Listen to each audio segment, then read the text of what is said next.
Friends, हर रोज़ story का नया भाग देखने के लिए चैनल को सब्सक्राइब करके बेल आइकन को प्रेस कर लें ताकि नई आने वाली वीडियो की नोटिफिकेशन सबसे पहले आपको मिल सके। और हाँ, प्लीज़ आप लोगों से रिक्वेस्ट है कि आप लोग कहानी को पूरा ज़रूर सुने। पुणे विमान नगर रॉयल विला के एक कमरे में एक औरत अपने सीने से एक तस्वीर लगाए सिसक रही थी। शायद उसका गम पुराना हो चुका था, मगर किसी याद से वो फिर हरा हो गया था। उसकी पीठ दरवाजे की तरफ थी, इस बात से अनजान कि कोई उसे यूं देखकर अपनी आंखों के कोने साफ कर चुका है। ये थे मिस्टर प्रवीण राय, जो अपनी पत्नी को इस तरह नहीं देख पा रहे थे। दरवाजे से सटे हुए अपनी आंखों में आए आंसुओं वो जो उनके गालों तक लुढ़क आए थे, बड़ी सफाई के साथ उन्होंने पोंछ लिया था। कोई आर्थिक परेशानी नहीं थी इनको। हाँ, अपने बेटे के चले जाने के गम में जी रहे थे। रॉय इंटरप्राइजेस के मालिक पूरा पुणे इनसे वाकिफ था। अपनी कंपनी की शुरुआती दौर के समय ही इन्होंने अपना बेटा खो दिया था, जिसका गम आज तक उनके दिलो दिमाग में था। वो भी क्यों ना, आखिर अकेला लड़का जो था, ऊपर से सबका लाडला। खैर, कुछ देर तक वो वहीं खड़े रहे, फिर वहां से निकलने लगे जब उन्हें एक लड़की सामने से आती हुई दिखी। ब्लैक जीन्स, ब्लू शर्ट, उसके ऊपर क्रीम कलर का कोट, हाथों में ब्रांडेड वॉच और हाई हील्स में वो किसी बॉस लेडी की तरह दिख रही थी। प्रवीण जी उसको आते देख उस लड़की के पास गए और बोले, वानी, शायद तुम ही सृष्टि को समझा सकती हो। मैं चाह कर भी उसके पास भी जाऊं तो मैं खुद को नहीं संभाल पाऊंगा। वानी ने उनके आंसू पोंछे और उनको हक करते हुए बोली, पापा, क्या आप इतने कमजोर हो? जहां तक मैं आपको जानती हूँ, राय इंटरप्राइज के मालिक ऐसे तो नहीं हो सकते। प्रवीण जी ने वानी के सर पर हाथ फेरते हुए कहा, बेटा। इससे पहले कि प्रवीण जी कुछ बोलते, वानी उन्हें डाइनिंग टेबल के पास ले गई और बैठालते हुए बोली, अब कुछ नहीं, मैं अभी मम्मी को बुला के लाती हूँ और फिर साथ में ब्रेकफास्ट करेंगे। बिना प्रवीण जी की सुने वानी सीधा वहां से अपनी मम्मी के कमरे में दाखिल हुई। अपने मम्मी को इस हालत में देखकर अपने आप ही उसकी आंखें भर आईं। वानी बिना कोई आवाज किए ही सृष्टि जी के बगल में आके बैठ गई। सृष्टि जी ने बिना उसकी तरफ देखे ही कहा, पता है वानी, आज अगर दर्द होता ना, तो वो आज भी तुम्हें उसी तरह चिढ़ाता और गुल्लो कहकर तुम्हारे साथ लड़ता। ये कहते कहते सृष्टि जी की आंखों से आंसू उस फोटो पर गिरने लगे। वानी ने तुरंत उनके आंसू पोंछे और उनके हाथ पर अपना हाथ रखते हुए बोली, मम्मी, 10 भाई जहाँ कहीं भी होंगे, क्या वो आपको इस हाल में देखकर जरा सा भी खुश होंगे? बल्कि उनको तो हमसे भी ज्यादा दर्द हो रहा होगा। इस बार सृष्टि जी ने वानी की ओर देखते हुए कहा, बेटा, कुछ जख्मों की कोई दवा नहीं होती है। वक्त के साथ वो और गहरे नासूर बन जाते हैं। वानी सृष्टि जी का सिर अपने कंधे पर रखते हुए बोली, मम्मी, मैं ये नहीं कह रही थी कि आप उनको भूल जाओ। भाई तो हम सबकी जान थे, याद तो हम सब उनको रोज करते हैं, लेकिन क्या अपने दुख को इस तरह जिंदा रखने से वो चला जाएगा? नहीं मम्मी, वो दुख इसी तरह हमें हर बार सताएगा। और आपको क्या लगता है, मैं और पापा जब इस तरह आपको देखते हैं तो क्या हमें तकलीफ नहीं होती? अच्छा ठीक, हमारा न सही, कम से कम 10 भाई, उनको तो हमसे भी ज्यादा दर्द होता होगा। वानी ने इस बार सृष्टि जी की तरफ देखते हुए कहा, क्या आप मुझे पहली वाली मम्मी नहीं लौटा सकती? सृष्टि जी वानी के सिर पर हाथ फेरते बोली, कितनी समझदार हो गई हो ना तुम। फिर वो हंसते हुए बोली, आज देखो, मुझे कितना सारा लेक्चर दे डाला। वानी अपने भाई की फोटो उसकी जगह पर रखते हुए बोली, हाँ वो तो मैं हूँ, लेकिन मुझे लग रहा है कि मुझे आपको एक लेक्चर और देना पड़ेगा, क्योंकि आप सुबह से ही ऐसे बैठे हो और ब्रेकफास्ट का क्या? सृष्टि जी उसके सिर पर चपत लगाते हुए बोली, अच्छा हमें बता रही है और खुद यहाँ से ऑफिस जाके खड़ूस बॉस बन जाएगी, फिर तो खुद के नाश्ते का आता पता नहीं। मम्मी, वानी मुंह बना के बस इतना ही कह पाई और मुस्कुराने लगी। तीनों डाइनिंग टेबल पर आके बैठते हैं। वानी अपने पापा को आई विंक करके इशारा करती है, जिसे सृष्टि जी देख लेती है और मुस्कुराने लगती है। वहीं प्रवीण जी के चेहरे पर एक प्यारी सी स्माइल आ जाती है। वो अपना मोबाइल निकाल के एक अच्छे से सेल्फी लेते हैं और ब्रेकफास्ट इंजॉय करते हैं। तो ये थी वानी, वानी राय। कोरी त्वचा, 5 फुट की हाइट में अट्रैक्टिव पर्सनालिटी, गुलाबी होठ और एक सीरियस टाइप की लड़की। ऐसा नहीं था कि हमेशा ही सीरियस रहे। अपने मम्मी और पापा के सामने मस्ती करती थी, जैसा कि अभी अभी पढ़ा। बाकी रही बात दोस्तों की, तो वानी सिर्फ अपनी फैमिली तक ही सीमित थी। हाँ, पर दक्षा के सामने पूरी तरह से खुल जाती थी। दक्षा और वानी एक दूसरे की बेस्टीज थी और वानी अपना ज़्यादातर समय अपनी फैमिली, ऑफिस में या फिर दक्षा के साथ ही बिताती थी। लेकिन एक बात थी वानी में कि एक सेल्फ इंडिपेंडेंट गर्ल होने के बाद भी उसमें घमंड नहीं था, जो हमें तो बहुत पसंद आया।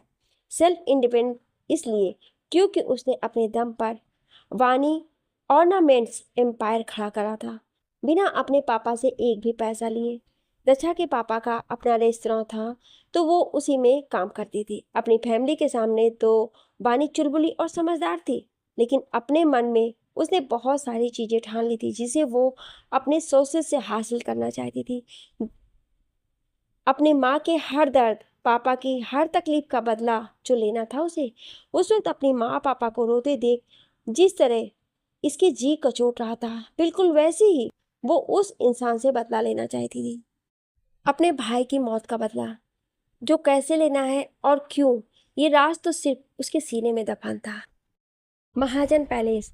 एक लड़की डाइनिंग टेबल पर चढ़े मुंह फुलाए बैठी थी। गेहुआ रंग, पतले से होठ और कुछ जुल्फें जो उसे बार बार परेशान कर रही थी, उसे और क्यूट बना रही थी, लेकिन फिर भी वो अपने हाथ बांधे पाउट बनाए बैठी थी। वहीं पास में उसकी माँ, जो उसे काफ़ी देर से घूर रही थी, उनके पास मिस मारिया आई। मेम साहब, हमारे एनजीओ की एक ब्रांच के लिए आपसे मिलने कुछ क्लाइंट्स आए हैं। आपसे कितनी बार कहा कि आप हमें हमारे नाम से पुकारा कीजिए, हमें भी अच्छा लगेगा। है तो आप हमारी बहन जैसी ना। मुस्कुराते हुए उस लड़की की माँ ने मिस मारिया से कहा। जी जी मैम, मेरा मतलब रश्मि दी। मिस मारिया ने अपनी बात बदलते हुए कहा। रश्मि दी, आद्या को क्या हुआ, इतने गुस्से में? वही तो, इतनी देर से हम इनको देख रहे हैं, हद होती है जिद की भी। लेकिन ये तो हमारी बात सुनने को तैयार ही नहीं है, रश्मि जी ने आद्या को घूरते हुए कहा। तभी एक हैंडसम सा लड़का सीढ़ियों से उतरते हुए वही डाइनिंग टेबल के पास पहुंचा। उसने एक नज़र वहां पे मौजूद लोगों की तरफ देखा और हल्का सा मुस्कुरा दिया। लड़के ने आद्या के पास जाके उसके गालों को खींचकर बोला, ओए आदू पादू, क्या हुआ? रश्मि जी ने एक नज़र उस लड़के की तरफ देखा और कहा, देखिए वीर, समझाइए आद्या को, इतनी देर से ऐसे ही बैठी है। रश्मि जी के इतना बोलते ही आद्या ने झट से अपना मुंह खोला। भाई, अब आप भी नहीं समझ रहे हैं मेरी परेशानी की वजह। आपको याद है जब मैंने आपसे शॉपिंग के लिए कहा था, तब तो आप बड़ी जल्दी मान गए थे। रश्मि जी की तरफ देखते हुए, अब देखो भाई को। वीर रश्मि जी और आद्या के गले में अपनी बाहें डालते हुए बोला, वो क्या है माँ, इस आदू पादू को थोड़ा बहकाना पड़ता है, वरना तो आपको पता है ना ये कितनी खतरनाक हो जाती है, भूतिया मानुस के जैसे। आद्या जो इतनी देर से बहुत ध्यान से वीर की बातें सुन रही होती है, एकदम गुस्से में आ जाती है। वहीं रश्मि जी अपनी हंसी कंट्रोल करने की कोशिश कर रही थी। आद्या गुस्से की एक नज़र वीर की तरफ देखती है और मुंह बना के सोफे पे जाके बैठ जाती है। वीर बेबसी से रश्मि जी की ओर देखता है, जिस पर रश्मि जी अपने कंधे उचका देती हैं, मानो बोल रही हो, अब जो रायता फैलाया उसको समेटो। वीर अपने दांत निकालते हुए आद्या के पास जाता है और नौटंकी करते हुए गाना शुरू करता है। You know she is like drama, a she is sexy mama. हाँ देखो, भोली कितनी है, पर उतनी टेढ़ी चीज है, बातें कर रही है कड़वी कड़वी, फिर भी लजीज है। आद्या गाने को सुनकर मन ही मन खुश हो जाती है। वाह, भैया ने तो सॉन्ग बड़ा मस्त चूज करा। लेकिन आई एम आद्या, आद्या महाजन, इतनी आसानी से तो नहीं मानूंगी, ये सोचकर वो मुंह फेर कर बैठ जाती है। वहीं वीर अपना सिर पीट लेता है, फिर फनी सा फेस बना के गाना जारी रखता है। इत्तर गुलाबों वाली बॉटल शराबों वाली, टोटल तबाही वाला सीन है। ये कहते कहते वीर आद्या को मनाने के लिए उसके पास आकर खड़ा हो जाता है और जैसे ही उसके गालों को पकड़ने वाला होता है, आद्या वहां से पीछे हट जाती है, जिससे वीर खुद को बैलेंस न कर पाने की वजह से सीधा जमीन पे ही गिर जाता है। वीर को ऐसे गिरा देख तो रश्मि जी की हंसी ही बेकाबू हो जाती है। आद्या वीर को चिढ़ाते हुए मिस मारिया को हाई फाई देती है। वहीं वीर वैसे ही गिरे गिरे सड़ा सा फेस बनाए बेसुरे आवाज में जोर से गाने लगता है। अदाएं बड़े फंकी, करे है नौटंकी, ये छोरी बड़ी ड्रामा क्वीन है। हो, बड़ी बड़ी आंखें हैं, आंसुओं की टंकी, ये छोरी बड़ी ड्रामा क्वीन है। आद्या वीर से अपने दोनों हाथ बांध के कहती है, गाना तो मस्त था आपका भाई, लेकिन मैं कोई बात नहीं, आप गिर गए तो मेरा बदला पूरा हो गया। वैसे भी आद्या महाजन इतनी जल्दी किसी को माफ नहीं करती है। इतना कहकर वो अपने बाल झटक देती है। वीर अपनी जगह से खड़ा होता है, फिर एक गहरी सांस लेके बोलता है, भूतिया मानुस बड़ी जल्दी मान गई, या और ड्रामे खत्म हो गए? दिन भर एटीट्यूड में रहना है इसको, हद है। और माँ, आप भी इसको कुछ नहीं कहती हैं, वीर ने मुंह बना के आद्या से कहा। इस पर आद्या ने अपनी आंखें छोटी करके एक नज़र रश्मि जी को देखा, फिर वीर से बड़ी अदा के साथ कहा, भाई इसे एटीट्यूड नहीं, इसे इंस्पायर होना कहते हैं। आपको कैसे पता होगा? आप तो खुद की ही इंस्पिरेशन हो, या फिर आपका इंस्पिरेशन कोई है ही नहीं? अब वीर की इज्जत का सवाल था तो वो कैसे पीछे रहता। वहीं रश्मि जी उन दोनों को ऐसे देख अपना मुंह दबा के हंसने लगी और मिस मारिया को इशारा किया। आदू, तेरी इंस्पिरेशन कौन है? वो खड़ूस वानी राय? वो दिन भर एटीट्यूड में ही रहती है। वैसे बड़ी अच्छी इंस्पिरेशन है तेरी। मुझे देख, लड़कियां मुझ पे मरती है, इतनी सारी एनजीओ की ब्रांचेस मेरे अंडर में है। वीर ने अपना मुंह अपनी तारीफ करी, जिसे सुनकर रश्मि जी अपना सिर पीट ली। वहीं आद्या अपने हाथ बांध के बोली, एक बार भी आप मिले हो वानी राय मैम से जो ऐसा बोल रहे हो? कितनी अच्छी है वो, लेकिन वो तो आपको खड़ूस ही लगेगी ना। वीर ने आद्या की बात सुनकर अपना मुंह बना लिया। रश्मि जी ने दोनों को शांत किया और बोली, तुम दोनों उस बच्ची को क्यों बीच में ला रहे हो? बात शॉपिंग की चल रही थी और पहुंच कहाँ गए तुम दोनों? फिर वो वीर की ओर देखते हुए बोली, बहुत अच्छी बच्ची है वो, किसी के बारे में भी बिना जाने अपनी राय नहीं देना चाहिए वीर। और हाँ, आप आज आदू को शाम को शॉपिंग पर ले जाएंगे। आद्या खुशी से रश्मि जी को हक करके अपने कमरे में चली गई और वीर बाहर। मिस मारिया रश्मि जी से जिस काम के बारे में बताने आई थी, तो वो दोनों उस सिलसिले में बिजी हो गए। अब जब सब बिजी हैं तो हम आप सबको महाजन फैमिली से रूबरू करवाते हैं। वीर महाजन जैसा ही आपने पढ़ा, खुश मिजाज, शरारती और वानी के बिल्कुल अपोजिट है। नीली आंखें, जिन पर आते हल्के हल्के बाल इन्हें और अट्रैक्टिव बनाते हैं। बहुत बड़ी इनकी फैन फॉलोइंग है, जिसमें ज़्यादातर लड़कियां शामिल हैं। आद्या महाजन ये है जिद्दी सी, जो इन्होंने वानी से सीखा, जिनकी ये सबसे बड़ी फैन है।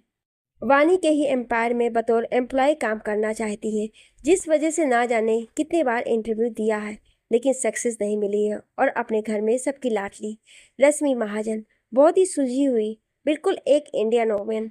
अपने हस्बैंड की डेथ के बाद इन्होंने एनजीओ खोला, जिसके बाद में वीर ने बढ़ाकर उसको नाम दिया उड़ान एसोसिएशन। अपने घर के सभी सर्वेंट्स को अपनी फैमिली की तरह मानती हैं और वैसे ही संस्कार अपने बच्चों को भी दिए हैं। लंदन की ऊंची सी बिल्डिंग के सबसे टॉप फ्लोर पर करीब 40-45 साल का एक आदमी ग्रे कलर का सूट पैंट पहने, अपने हाथों में शराब की बोतल तो दूसरे में सिगरेट पकड़े खड़ा था। उसकी नाक के पास एक बूढ़ा मसा था, जो उसे और खतरनाक दिखा रहा था। वहीं आसपास ही उसके बॉडीगार्ड्स खड़े थे, जिनका पहरा इतना सख्त था कि कोई अगर गलती से भी उस इलाके में आ जाए तो वापस न जा सके। तभी एक गुंडे जैसी शक्ल का आदमी किसी को बालों से खींचते हुए लाया और वहीं जमीन पर पटक दिया। एक तो पहले से उस आदमी के शरीर पे हजारों जख्म थे, ऊपर से जमीन पर पटक दिए जाने के कारण उसके होठों से तेज धारा से खून बहने लगे। गुंडे ने एक नज़र जमीन पर गिरे हुए आदमी की तरफ देखा, फिर अपने बॉस से कहा, बॉस यही है वो हैकर जो हमारे खिलाफ सबूत इकट्ठा कर रहा था। इसी ने हमारे केबिन में सीसीटीवी कैमरा लगवाए थे। इसने अपनी जुबान तो खोली ही होगी, नहीं भी खोली होगी तो भी हमें इसकी जरूरत नहीं है। उसके बॉस ने आसपास का नजारा लेते हुए कहा। इससे पहले कोई कुछ बोलता, वो हैकर खुद को संभालते हुए बड़ी मुश्किल से उठ खड़ा हुआ। त्रिनेश, घमंड ने तुझे अंधा कर दिया है, तुझे तेरे पापों की सजा जरूर मिलेगी। हैकर की बातें सुनते ही त्रिनेश के जबड़े अपने आप ही कस गए। फिर भी उसने मुस्कुराते हुए हैकर की तरफ देखा और उसी ओर बढ़ने लगा। त्रिनेश ने उसके होठों को इतनी बेरहमी से पकड़ा कि हैकर की चीख निकल गई। चल, बड़ा चालू निकला रे तू। त्रिनेश खुराना को पहचान भी गया, लेकिन बताने के लिए ये कलेजा तो धड़कना चाहिए ना।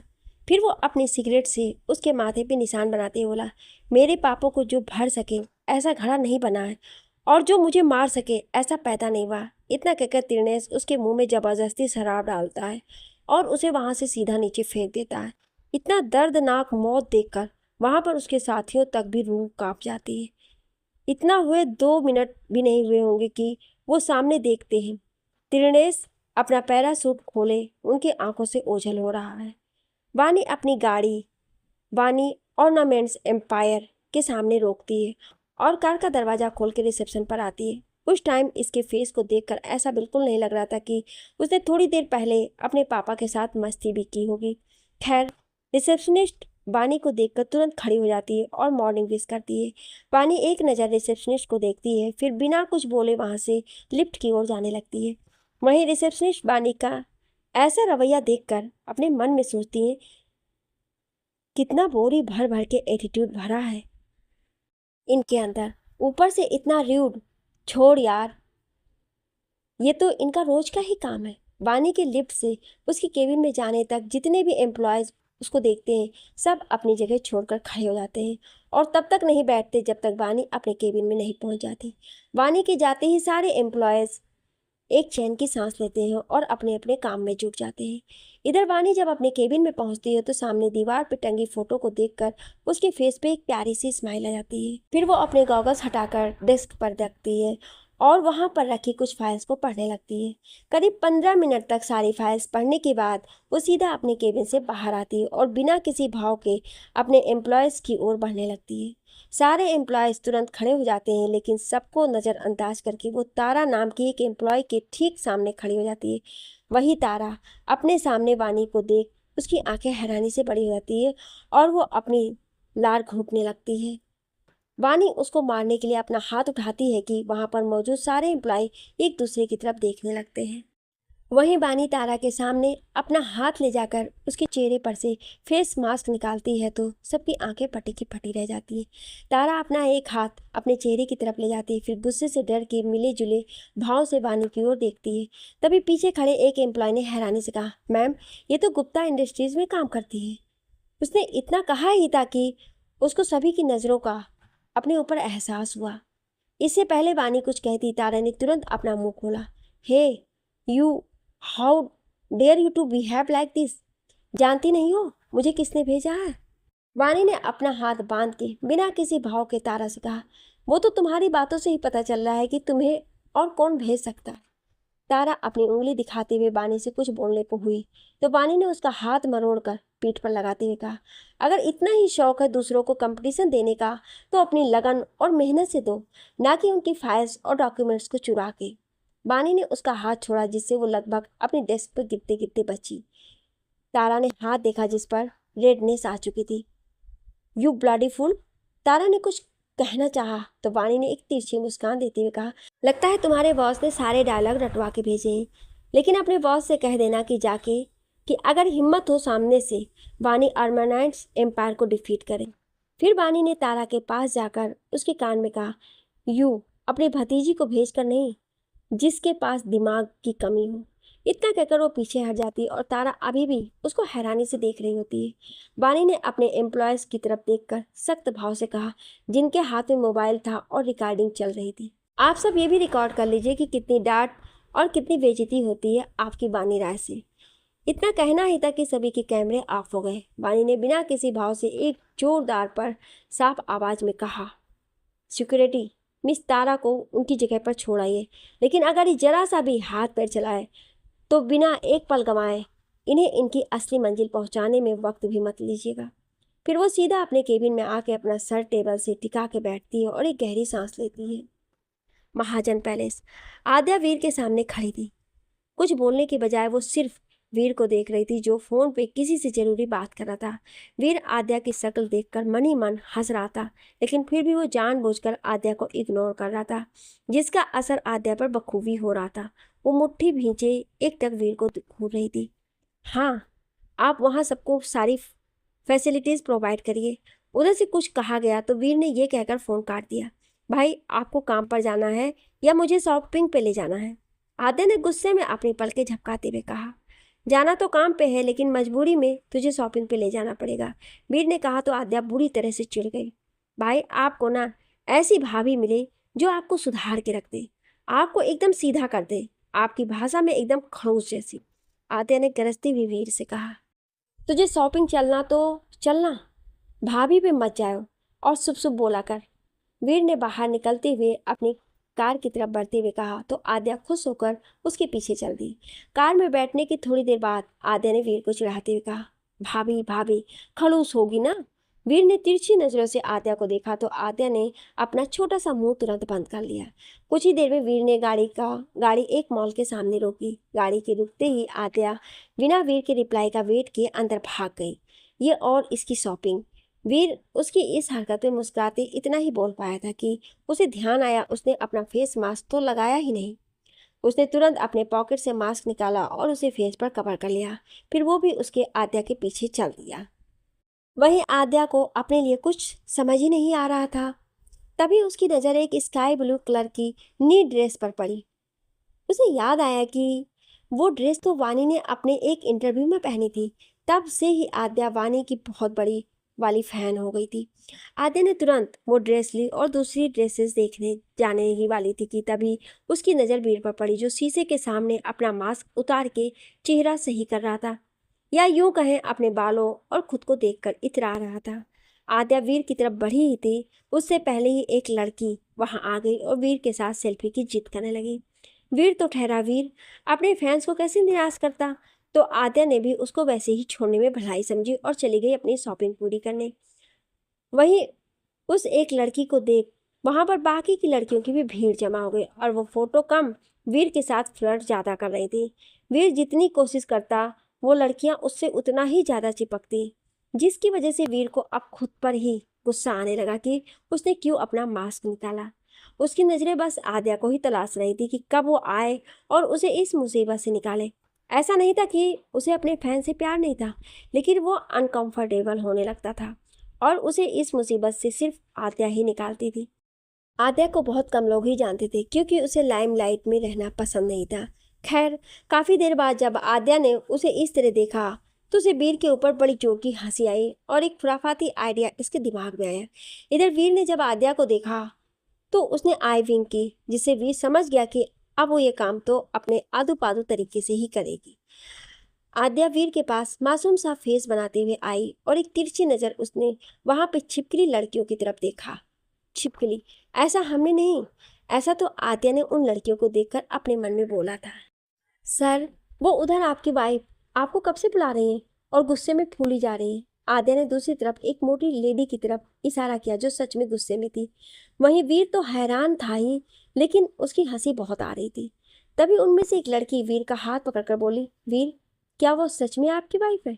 इससे पहले वीर कोई जवाब देता आद्या तुरंत बोल पड़ी, आप सब थोड़ा बहुत न्यूज़ भी देखा करिए। अभी कल से तो यही खबरें आ रही हैं। कुछ भी कहो, कितनी सोनी जोड़ी लागे छे। यू मीन ट्रू लव सब? दूसरी लड़की ने वीर की तरफ देखते हुए पूछा। तब तक उस मोटी लेडी की नज़र भी वीर पर पड़ चुकी थी और वो भी बाकी लड़कियों की तरह उसी ओर बढ़ने लगी। मौका पाकर आद्या ने तुरंत कहा, देखिए वो आ भी इसी तरफ रही है और फिर आप सब अपना साइज देखिए और उनका हड्डी टूटने की संभावना लग रही है। इतना कहना ही था कि सारी लड़कियां एक तरफ भाग गईं और आद्या वीर काउंटर की तरफ। वीर ने बिल पे किया और आद्या को लेकर सीधा घर की ओर बढ़ गया। घर आकर उसने आद्या की करतूतें रश्मि जी को बताई तो रश्मि एक पल को शांत रही, फिर खुद ही हंसने लगी। वैसे मम्मा, आज गेस करो मैंने कौन सी ड्रेस चूज करी होगी? आद्या ने अपने भौवे उचकाते हुए कहा। वेल, आप दिखाई दीजिए, रश्मि जी ने कहा तो आद्या ने बिना देरी करे वानी वाली ड्रेस खोलकर दिखाई। मम्मा, वानी मैम वाली ड्रेस जो उन्होंने अपने इंटरव्यू में पहनी थी, मुझे पहली नज़र में ही प्यार हो गया। ऐसा इसमें क्या खास है? बस इसलिए कि इसे वानी राय ने पहना था। इतनी कॉस्टली ड्रेस लेकर आ गई। वीर ने मुंह बनाकर आद्या को चिढ़ाते हुए कहा। वीर की बात पे आद्या से पहले रश्मि जी ने तुरंत कहा, वीर आद्या की साइड तो हम भी हैं क्योंकि वानी तो हमारी भी फेवरेट है, तो आप उसे तो कुछ कह ही नहीं सकते। रश्मि जी साफ साफ वीर को इनकार कर दिया, जिससे वीर ने अपने हाथ बांध के कहा, अच्छा ही हो अगर आप लोग कभी वानी राय से ना ही मिलो, वरना मेरा क्या होगा? मुझे तो कोई भाव ही नहीं मिलेगा। आद्या ने वीर को कोहनी मार के छेड़ते हुए कहा, और क्या हो अगर वो आपकी वाइफ ही बन जाए तो? वीर ने आद्या के मुंह पर हाथ रखते हुए और मासूम सा फेस बनाते हुए कहा, ऐसी अशुभ बातें इसके मुंह से ही निकलती हैं। मैं और वो खड़ूस? रश्मि जी ने भी वीर की फिरकी लेते हुए कहा, आदो बात तो सही है, मुझे भी वो बहुत पसंद है, my smart daughter in law. Veer बिना कुछ कहे अपने रूम में भाग गया और एक बार फिर माँ बेटी जोर जोर से हंसने लगी। रॉय बिला हॉल के एक सोफे पर प्रवीण जी तो दूसरी ओर सृष्टि जी और उनके सामने वानी अपने दांत चमका रही थी। सृष्टि जी ने एक नज़र प्रवीण जी की तरफ देखा, फिर वानी को घूरा तो वानी ने लाचारगी से अपने पापा की ओर देखा, लेकिन उन्होंने अपने कंधे उचका दिए, जिससे वानी सामने टेबल की ओर देखते हुए सोचने लगी, आज तो मम्मी पक्का छोड़ेंगी नहीं और मुझे गुस्सा उन एम्प्लॉयज़ पे आ रही है जिसने भी वो वीडियो इंटरनेट पर डाला है, मेरे मना करने के बावजूद भी। लेकिन अब क्या करना है? और पापा यार वो भी कुछ नहीं कर रहे हैं। मिस वानी राय, अपने दिमाग के घोड़े दौड़ाना बंद करिए और वो वीडियो जो मैंने देखी है, 1 मिनट कहकर सृष्टि जी एक बार फिर वो वीडियो चला देती है जिसमें तारा से लेकर सेक्रेटरी तक की सारी बातें होती हैं और वानी ने कैसे रिकॉर्ड करने वाले लोगों को डांटा था। हाँ तो मिस वानी राय, अब आप इतनी बड़ी हो गई हैं कि मेरे मना करने के बावजूद भी आपका बिहेवियर अपने एम्प्लॉयज़ के प्रति बिल्कुल भी नहीं बदला है। चलो माना तारा की बात अलग थी और वो रिकॉर्डिंग भी, लेकिन इसमें तो आपने उसको बेवजह ही डांट दिया। देखिए कैसे पहले से ही डर रहा था वो आपसे और आपने उसको समझाने के बजाय सुना दिया।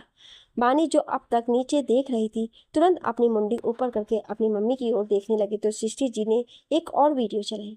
बानी ने अपनी सफाई देते हुए कहा, मम्मी यह आपको कहाँ से मिली? और इसमें तो वो एम्प्लॉय एक छोटी सी फाइल भी तैयार नहीं कर पाया और वो कोई न्यू कमर भी नहीं था जो मैं समझाती। हाँ सृष्टि, एक बार उसकी बात तो सुन लो। प्रवीर जी ने अपना मुंह खोला, लेकिन अपनी वाइफ को देखते ही तुरंत अपना मुंह बंद कर लिया, जिसे देख वानी को हंसी आ गई। हमने तुम्हें यहाँ दांत निकालने नहीं बुलाया है, बल्कि हम ये जानना चाहते हैं कि तुम अपने एम्प्लॉयज़ के साथ कब से तमीज़ से पेश आओगी, जब कोई मेरे दोनों साइड को झेलने वाला मिल जाएगा। लेकिन मम्मी ऐसा होगा ही नहीं, मैं तो सुधरूंगी ही नहीं, कहकर वानी सृष्टि जी के पास बैठ जाती है और एक प्यारी सी स्माइल देती है, जिसे देख सृष्टि जी उसके सर पर चपत लगाते हुए कहती हैं, अपनी स्माइल से मुझे पिघलाने की कोशिश तो करना ही मत वानी। और क्या मतलब कि कोई मिलेगा नहीं? अरे मैं और तेरे पापा ढूंढेंगे अपना प्यारा दामाद जो तुमसे बिल्कुल अलग होगा, समझी?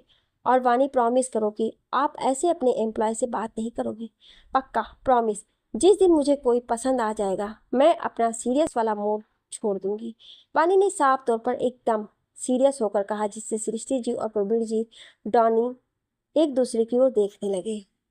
अच्छा बेटा, आप ये बताओ कि आपको तारा की करतूतें पता कैसे चली? इसमें कोई शक नहीं कि हमारी बेटी स्मार्ट है, लेकिन हमारी क्यूरियोसिटी, उसको हम क्या करें? प्रवीर जी ने मुस्कुराते हुए कहा, जिसे सुन वानी ने बोलना शुरू किया। पापा आपको याद है सीसीटीवी कैमरास, उनके अलावा भी मेरे पर्सनल गार्ड्स हर एक पे नज़र रखते हैं और उन्हीं में से एक से मुझे तारा के बारे में पता चला। इन सब के बावजूद भी मेरे हर एक एम्प्लॉय के डेस्क पर एक छोटा सा माइक्रो कैमरा लगा हुआ है, जिसका सारा वर्क मेरे अंडर में है, जो मुझे हर एक चीज़ बताते हैं, उनके बोलने से सुनने तक। लेकिन फिर भी मैं उसको ऐसे पकड़ना चाहती थी कि सबको लगे उसने फाइल्स में गड़बड़ की है और किसी का भी शक उन माइक्रो कैमरास पे ना जाए। तो बस यही था मेरा प्लान।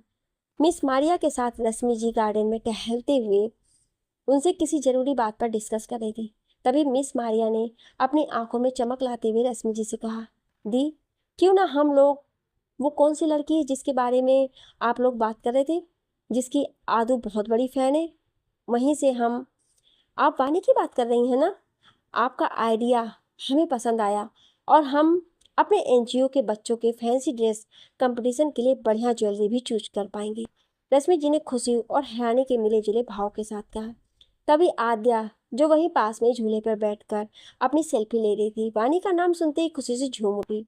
क्या मैंने अभी जो सुना, क्या वो सच है? आद्या ने अपनी आंखें छोटी करते हुए पूछा तो रश्मि जी ने उसके सर पर चपत लगाते हुए कहा, अब क्या आपके कान बजने लगेंगे? मम्मा को छोड़ो, सिस्टर मारिया आप बताइए, ये सच है ना? यस आदू, इट्स ट्रू, लेकिन एक प्रॉब्लम है, मिस मारिया ने कहा तो रश्मि जी और आद्या ने एक साथ कहा। क्या? वीर भैया मानेंगे क्या?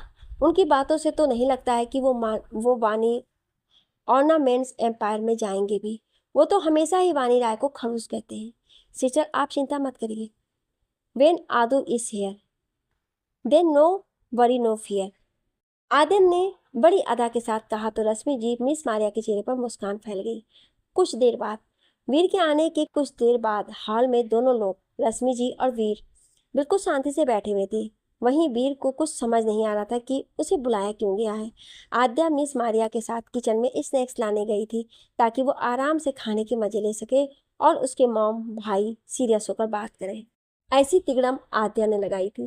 खैर कुछ मिनटों बाद जब मिस मारिया और आद्या स्नैक्स लेकर आए तो वीर ने अपनी भवें चढ़ा के आद्या से पूछा तो आद्या ने अपने कंधे उचका दिए, मानो वो दुनिया की सबसे शरीफ लड़की हो। हाँ तो वीर, हमें आपसे कुछ जरूरी बात करनी थी। रश्मि जी ने वीर की तरफ अपना रुख किया। हाँ मम्मी बोलिए आप। हमारे एनजीओ की ब्रांचेस का जो फैंसी ड्रेस कंपटीशन होने वाला है उसके लिए हम सब ने वानी ऑर्नामेंट्स एम्पायर को चूज किया है। मम्मी आपको सिर्फ वही खड़ूस मिली थी, हम और कहीं से भी तो मंगा सकते हैं जरूरत की सारी चीज़ें। इससे पहले कि रश्मि जी अपनी पूरी बात करती, वीर ने उनकी बात काटते हुए कहा। आद्या जो इतनी देर से स्नैक्स के मजे ले रही थी तुरंत बोली, भाई सबसे पहली बात वही खड़ूस नहीं, आप मिस वानी राय भी बोल सकते हैं। अब दूसरी बात आप बताइए, क्या पूरे में उनसे बेस्ट कोई ज्वेलरी डिजाइन कर सकता है? और रही बात बाहर से मंगवाने की, तो जब तक आप बाहर से मंगवाएंगे ना तब तक होली या दिवाली आ जाएगी।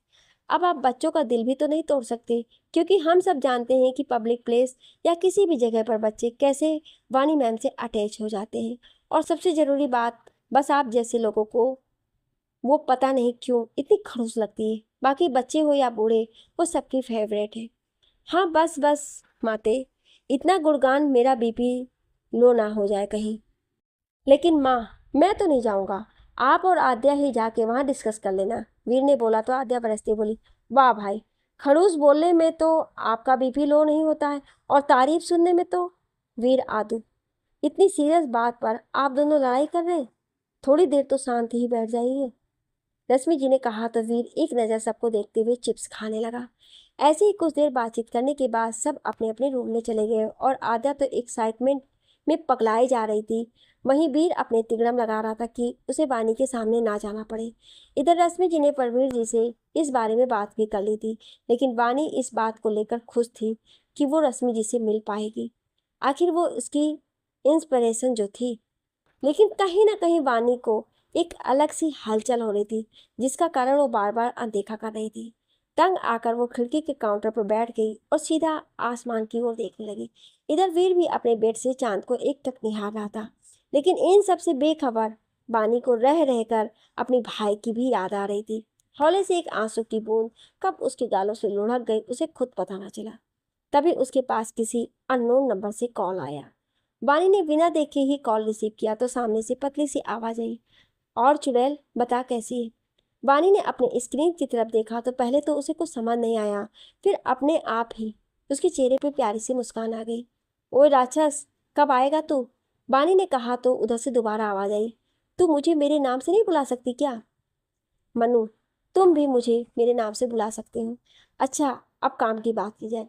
वानी ने हल्की मुस्कुराहट के साथ कहा, सुन लो, मेरा हाल चाल तक नहीं पूछा और काम की बात।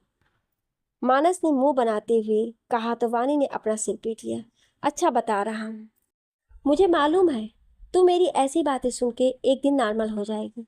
तुम अगर अब पॉइंट पे नहीं आए ना तो वहीं पे तुम्हारा एनकाउंटर करवा दूंगी, फिर सुनाना यमराज को अपनी बातें। वानी ने गरजते हुए कहा तो उधर मानस ने अपना मुंह बना लिया, लेकिन तुरंत ही बोलना भी शुरू किया।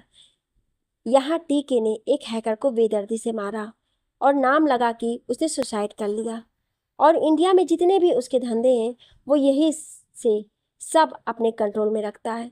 अब तो मैं बस इतना ही पता लगा पाया हूँ, लेकिन कल तक मेरे पास उसके धंधों की पुख्ता रिपोर्ट भी होगी। हाँ, वानी ने बस छोटा सा जवाब दिया तो मानस ने दोबारा बोला, लेकिन हम उसे इंडिया लाएंगे कैसे?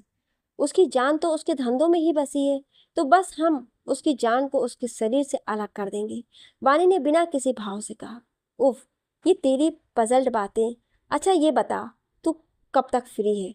क्योंकि मेरी कल की ही टिकट्स हैं। कल मिलना मेरे ऑफिस से, फिर हम अपनी मेमोरीज ताज़ा करेंगे। वानी ने हल्की सी मुस्कान के साथ कहा तो मानस भी उछलते हुए बोला, कितने सालों बाद आ रहा हूँ वापस इंडिया में, इस बार तू नहीं बचेगी चुड़ैल। और बिना सुने ही फोन काट दिया। इधर वानी अपनी आंखें छोटी करते हुए बोली, इसकी तो कल इसको बताऊंगी राक्षस कहीं का।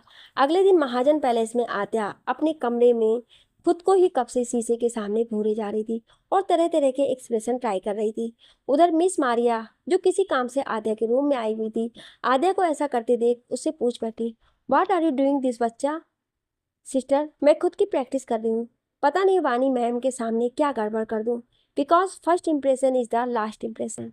Oh okay. मिस मारिया ने आदू की गाल थपथपाए तो आदू ने दांत निकाल दिए और अपने काम में जुट गई। इधर बानी ने भी अपने घर में सबको मानस के आने को बता दिया था और सब बहुत खुश थे क्योंकि सृष्टि जी और प्रवीर जी दोनों ही मानस को अपना बेटा ही मानते थे। था तो वो दर्श का बेस्ट फ्रेंड, लेकिन दर्श से ज़्यादा उसकी वानी से दोस्ती थी। दर्श की डेथ के बाद वो लंदन भले ही चला गया था, लेकिन इसके पीछे वानी का ही हाथ था। मानस अपने पापा के साथ लंदन में ही उनके बिजनेस को संभालता था, साथ ही अपने सोर्स से टीके की भी खबरें वानी को देता रहता था, लेकिन आज तक कोई काम की खबरें वानी के हाथ नहीं लगी थी, या ये कहें टीके ने लगने ही नहीं दी थी। खैर, वानी आज जल्द से जल्द ऑफिस पहुंचना चाहती थी अपने आइडियल से मिलने के लिए। भले ही रश्मि जी का नाम वानी से ज़्यादा फेमस ना हो, लेकिन उनकी पहली कोशिश ने ही उसे हिम्मत दी थी कुछ कर निकालने की। वो अपना नाश्ता फिनिश कर अपने ऑफिस के लिए निकल जाती है। आद्या अब रश्मि जी के साथ नाश्ता कर रही थी, लेकिन उसका दिमाग तो कहीं और ही चल रहा था। आदू, ध्यान कहाँ है आपका? आप चाहें तो आप हमारे साथ शेयर कर सकती हैं। रश्मि जी ने आदू को गुम देख के पूछा। आद्या अपना चम्मच प्लेट में घुमाते हुए बोली, मम्मा आपको पता है भाई वानी मैम को कितना कुछ बोलते हैं, तो मैं वही सोच रही हूँ कि कैसे भी करके भाई वहाँ आए और एक बार उनसे मिले, बातचीत करें, क्योंकि मुझे बिल्कुल भी नहीं अच्छा लगता है जब भाई मैम को इस तरह बोलते हैं। हाँ, पॉइंट तो है, तो क्या आइडिया है? रश्मि जी ने अपनी भवें उठा के पूछा तो आद्या के चेहरे पर शरारती मुस्कान आ गई। वानी ऑर्नामेंट्स एम्पायर। वानी अपने केबिन की ओर बढ़ती है और वहां जाके मैनेजर से कुछ फाइल्स मंगवाती है। कुछ देर बीतने के बाद वो वापस से अपने मैनेजर को बुलाती है। क्या महाजन मैम आ चुकी हैं? वानी ने एक नज़र देखते हुए कहा, नहीं मैम, जैसे ही आएंगी मैं आपको इन्फॉर्म कर दूंगा। You may go now. Manager okay बोलकर वापस चला जाता और वानी अपने काम में वापस सर घुसा लेती है। इधर कुछ देर बाद ठीक सामने एक वाइट कार आकर रुकती है, लेकिन उसमें बैठे एक शख्स ने बाहर निकलने के बजाय एक नंबर डायल करा और उधर से रिसीव होने पर बोलना शुरू किया, भाई भाई प्लीज़ आप जल्दी से वानी मैम की बिल्डिंग के सामने आइए, जल्दी भाई। आद्या की घबराहट भरी आवाज़ सुनकर वीर एकदम से जम सा गया। आद्या, क्या बात है? माँ कहाँ है? वीर इतना ही बोल पाया था कि आद्या ने कॉल डिस्कनेक्ट कर दिया और रश्मि जी को हाई फाइव दे के हंसने लगी। इतना होने के बाद मुश्किल से 6-7 मिनट ही बीते होंगे कि वो दोनों देखती हैं वीर गुस्से में उधर ही बढ़ रहा है। आद्या वीर को अपनी तरफ बढ़ता देख तुरंत ही उसका हाथ पकड़ के अंदर खींच लेती है, जिससे वो लगभग सीट पे गिरते गिरते बचा। आदू, ये सब क्या ड्रामा करती है तू? पता है ना मैं कितना परेशान हो गया था, और माँ आप भी इसका साथ दोगे तो कैसे चलेगा? शांत भाई, अब आप आ गए हो तो जिस काम के लिए आए थे वो पूरा किया जाए। आदे ने बिल्कुल शांति से कहा, इसलिए इसलिए बुलाया था? नो आदू, नो, मैं तुम्हारी आइडियल के सामने जाने से रहा। मुझे इतनी हड़बड़ी में सिर्फ वानी राय से मिलने के लिए बुलाया? माँ, मैं तो अंदर नहीं जाऊँगा। वीर ने अपने सर पे हाथ रखते हुए साफ साफ शब्दों में इनकार किया तो रश्मि जी ने वीर की तरफ देखा। बेटा, एक बार आप वानी से बात कीजिए, यकीन मानिए आपका नजरिया उनके प्रति बिल्कुल बदल जाएगा। बेटा, एक बार हमारे खातिर। लेकिन माँ, वीर ने कुछ बोलना चाहा तो रश्मि जी उसके सर पर हाथ फेरती बोली, वीर प्लीज। वीर अनमने मन से आदू और रश्मि जी के साथ बाहर निकला और बिल्डिंग की तरफ बढ़ गया। उनके जाने के थोड़ी देर बाद ही और ब्लैक कार रुकी और उसमें से वाइट टी शर्ट, उसके ऊपर ग्रीन डेनिम जैकेट और ग्रे जीन्स पहने एक शख्स बाहर निकला और वो भी उसी दिशा में बढ़ गया। इधर वानी ने रश्मि जी को आते हुए पहले ही देख लिया था, लेकिन अकेले, क्योंकि आद्या तो पीछे हर चीज़ का मुआयना करते हुए चल रही थी और वे सबसे पीछे, क्योंकि हड़बड़ी में उसके फेस पे कवर ना होने की वजह से रिसेप्शनिस्ट ने 1 सेकंड में पहचान लिया था। वानी बिना एक पल की भी देरी किए तुरंत रश्मि जी के पास पहुंची और जाकर उनके पैर छू लिए, जिससे सारे स्टाफ मेंबर्स एकदम से खड़े हो गए। वहीं आद्या मुआयना करते करते किसी से टकरा जाने के कारण सीधा जमीन पर गिर पड़ी थी और उसने कस के अपनी आंखें बंद कर ली थी, जिससे अनजान उसको टक्कर मारने वाला शख्स अपनी ही धुन में आगे बढ़ रहा था। हे यू ग्रीन जैकेट, आदि ने बिना आंख खोले ही कहा। उस शख्स ने हल्के से मुंडी घुमाई तो देखा एक लड़की जिसने मैरून कलर के कॉलर फ्रॉक को हील्स के साथ पेयर कर रखा था, जिसमें वो बड़ी क्यूट और प्यारी लग रही थी। उस शख्स ने अपना एक हाथ आद्या की तरफ बढ़ाया और सर पर हाथ फिराते हुए बोला, तुम मुझे चाहो तो मानस बुला सकती हो। मानस हो, वन मानस हो या रक्तचूस मानस, मुझे कोई फर्क नहीं पड़ता। देख कर चला करो वरना आंखें की जगह कब बटने लगा दूंगी पता भी नहीं चलेगा। कहकर वो एक झटके से खड़ी हो गई और मानस का हाथ झटकते हुए कहा, हाँ आई लाइक दैट, प्यारी कुड़ी ऊपर से attitude, and I will like to kill you this time. Adi ने अपनी एक हिंस उसके पैर पे मारी और अपने लहराते बालों को झटकते हुए आगे बढ़ गई। इधर वानी ने रश्मि जी का इंट्रो करवाया और पूरी रिस्पेक्ट के साथ उनको अपने केबिन में ले गई। तब तक आद्या भी कूदते हुए वहां आ गई थी। अपने सामने वानी को देख उसे समझ ही नहीं आ रहा था कि वो क्या रिएक्शन दे।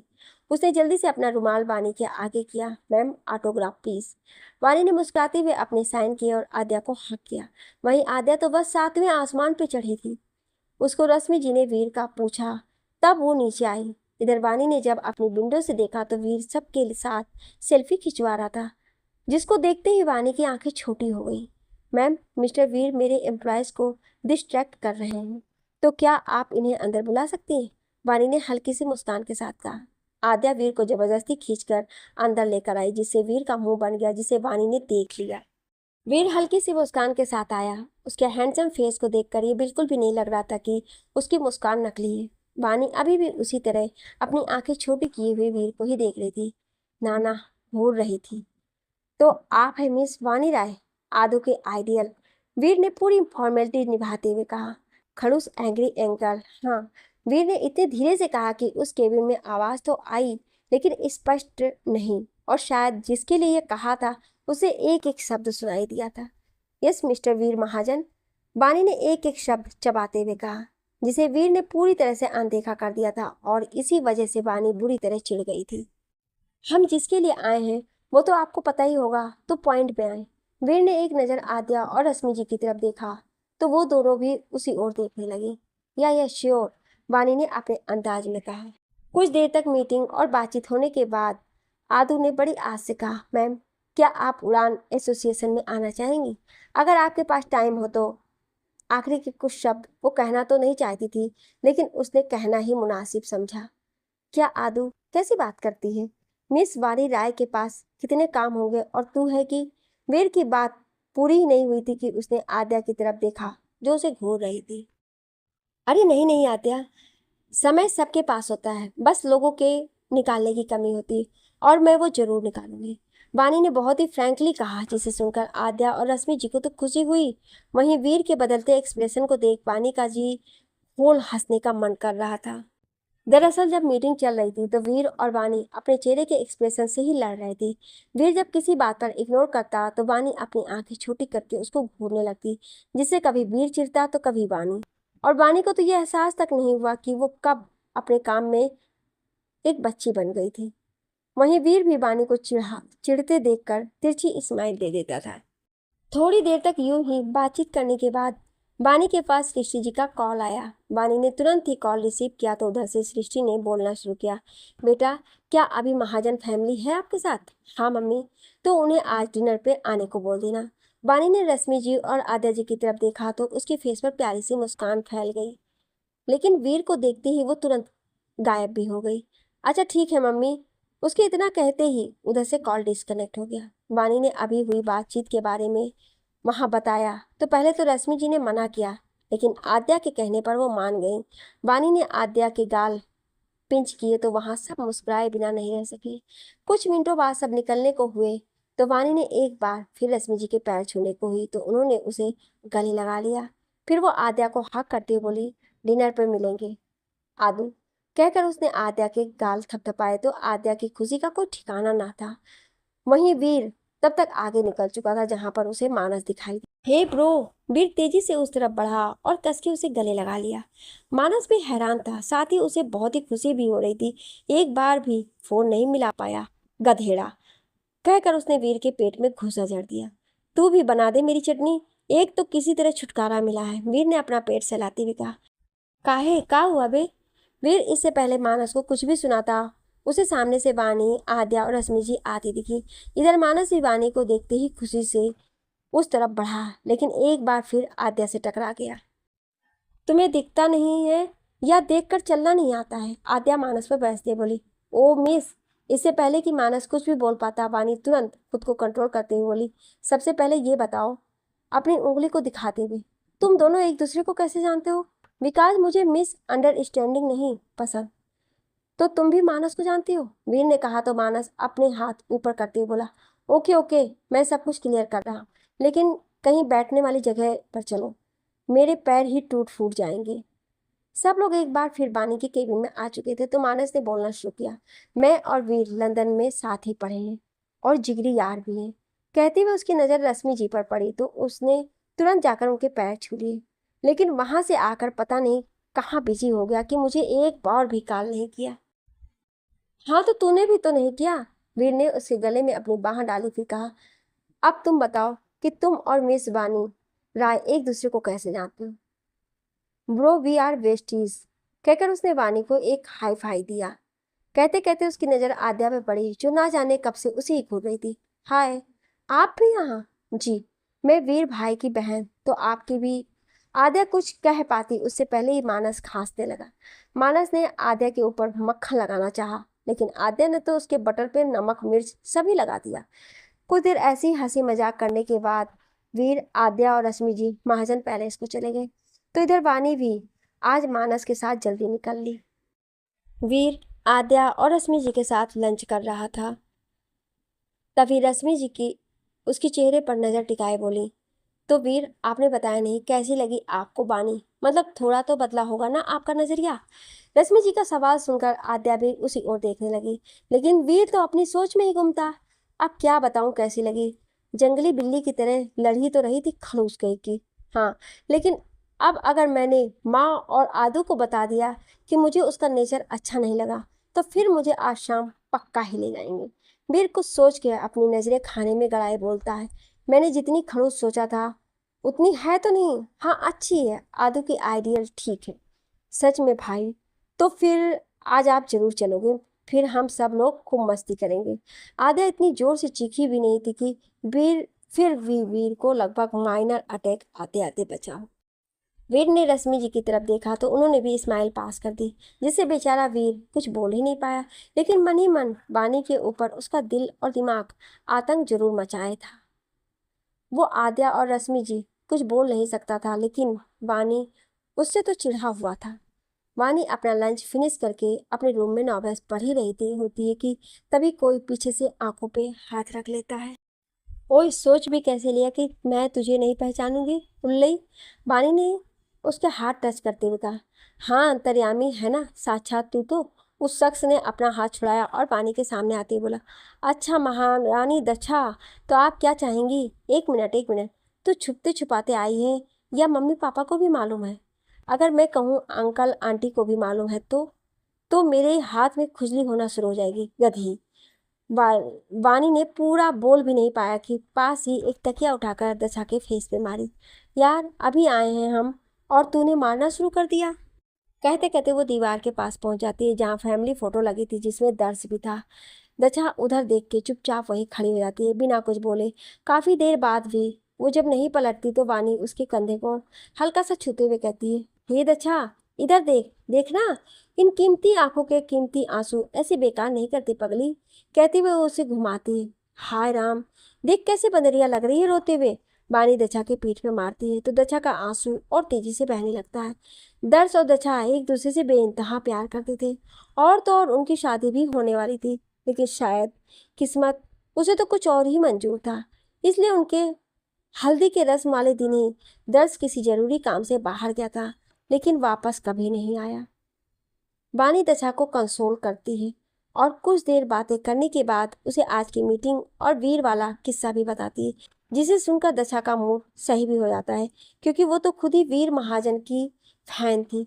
वानी ने यह भी बताया कि आज शाम को महाजन फैमिली यहाँ आने वाली है, इसलिए तो दशा और एक्साइटेड थी।